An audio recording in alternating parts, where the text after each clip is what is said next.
Hello everyone. तो कैसे हैं आप सभी। तो देखिए, जैसा कि आप सभी को पता होगा कि अभी इंटरनल असेसमेंट आपके चल रहे हैं सेकंड और फोर्थ सेमेस्टर के। तो काफ़ी स्टूडेंट के कमेंट आए थे कि सर अगर मान लीजिए इंटरनल असेसमेंट एग्ज़ाम में अगर हम फेल या अब्सेंट हो गए तो ऐसी कंडीशन पर क्या होगा। ठीक है, काफ़ी अच्छा क्वेश्चन है आप सभी का। तो आज मैं आपको कंप्लीट इन्फॉर्मेशन दूंगा इससे रिलेटेड, और जो भी आपके मन में डाउट है, जो कन्फ्यूज़न है, वो मैं निकाल दूंगा। वैसे तो मैं पहले ही जितनी भी हमारी वीडियोस आई है मैंने उनमें पूरी कोशिश की है इस चीज़ को आपको समझाने की कि कैसे क्या रहता है। तो वीडियो शुरू करने से पहले अगर चैनल पर नए हो तो सब्सक्राइब कर लेना, वीडियो अच्छी लगे लाइक करना, शेयर करना मत भूलना। तो देखिए, इंटरनल असेसमेंट जो कि 2022 से इसकी कहानी शुरू हुई थी। 2022 से पहले इंटरनल असेसमेंट या असाइनमेंट कोई भी नहीं जानता था कि एसओएल में ऐसा कुछ होगा।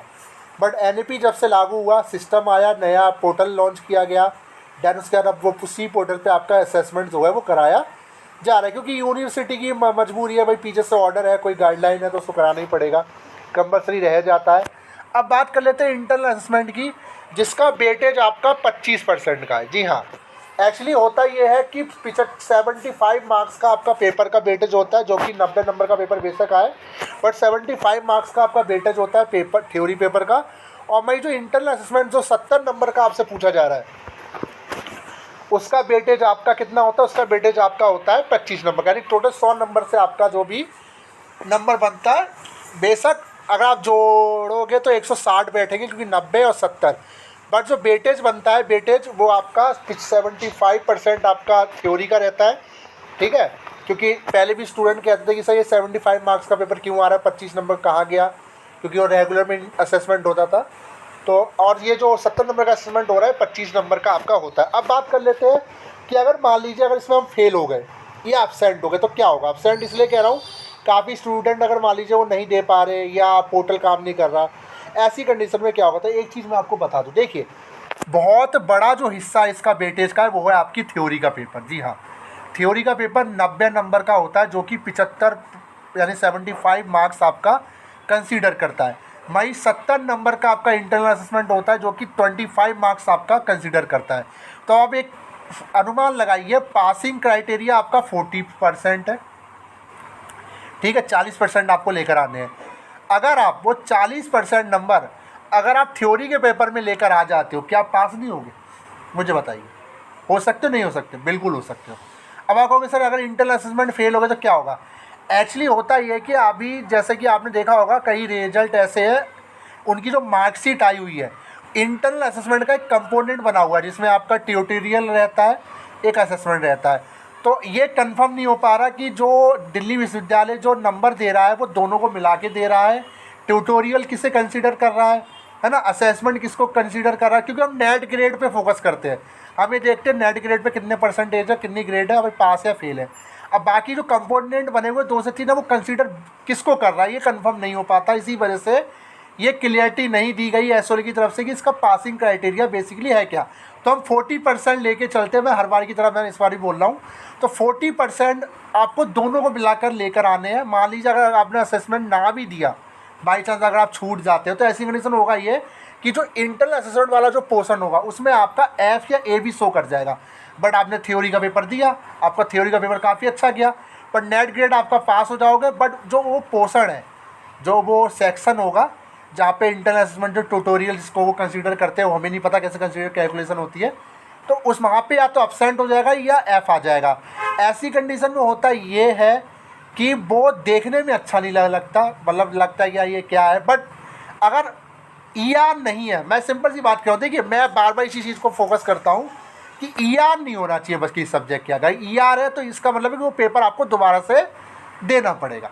ठीक है, असेसमेंट उसका दो या मत दो, उसका पेपर आपको दोबारा देना पड़ेगा जिसमें आप फेल हो चुके, जिसमें आपका ईआर आ गया, एक्सटर्नल रिपीट इसको बोला जाता है। ठीक है, तो अब आपको वैसे असेसमेंट ना जरूरी नहीं है। तो देखिए 25 मार्क्स बहुत मायने रखते हैं, आपको ग्रेडिंग को बढ़ाएगा, परसेंटेज को अच्छा करेगा।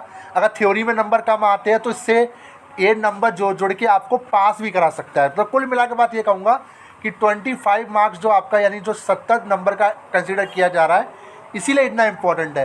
अगर फेल भी हो जाते हो, एब्सेंट भी हो जाते हो, तो मैंने कई ऐसी मार्कशीट देखी है जिसमें स्टूडेंट असेसमेंट में फेल है बट थ्योरी में पास है और वो पास हो गया।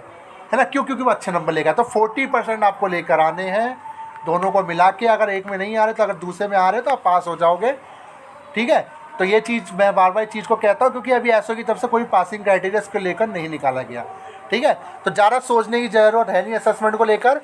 मैं ये कहूँगा आप अपना बेस्ट दीजिए, जितना अच्छा कर सकते हो उतना दीजिए। नहीं दे पा रहे कोशिश कीजिए सॉल्यूशन की, मतलब सोल जाकर जो भी प्रॉब्लम आपको आ रही है। नहीं हो पा रहा तो नहीं हो पा रहा, देखिए अगर इतना इम्पॉर्टेंट अगर होता तो घर से ये नहीं होता, आप कुछ सोचिए, है ना।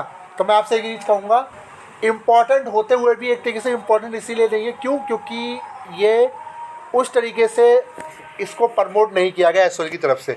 और बाकी एक चीज़ मैं क्लियर आपको कह रहा हूँ, ग्रेडिंग परसेंटेज अच्छी आ जाएगी अगर आप इंटर असेसमेंट अच्छा दोगे, क्योंकि मार्क्स जो है उसके जोड़ जाते हैं आपके थ्योरी के पेपर में। नहीं, दोनों को मिला के 40% अगर आपके आ जाए तो पास हो जाओगे। अगर एक का पोर्शन अगर फेल भी होता है, मान लीजिए मैं आपको हिंट देता हूँ, जैसे 70 नंबर का आ रहा है, आप 40 भी लेकर आ रहे हो तो भी तो वो जुड़ेगा ना, चाहे 9 नंबर जुड़े, 8 नंबर जुड़े, 10 नंबर जुड़े, तभी तो थ्योरी में आपके जुड़ेगा ना। ये चीज़ को नोट कीजिए, ठीक है। और अगर किसी में आप फेल हो जाते हो सब्जेक्ट में तो उसका पेपर आपको दोबारा देना पड़ता है।